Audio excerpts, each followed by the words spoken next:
Ассаламу алейкум. Биздин каттаушулар, достор. Бир короо кой, бир короодон 9 баш. 9 баш кой. Койлор жаш, патологу 6 тиш. 5 баш кой коосу менен экөө эгиз козулар менен калган 3 жалкылар. И еще да экөө могул жерде. Экөө мына эртең бүрсүн туйт детине чарлекей, тетил жерде тет, аркы четте еще кара. Мына козулар моголар. Моголор эки кой под вопросом болуп атат. Мына могул менен тет.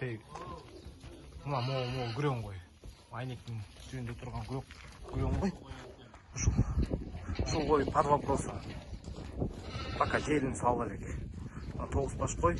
Ээсинин номерин калтырам. Басым 24-тө сурап атам дейт. Сүйлөшөсүңөр.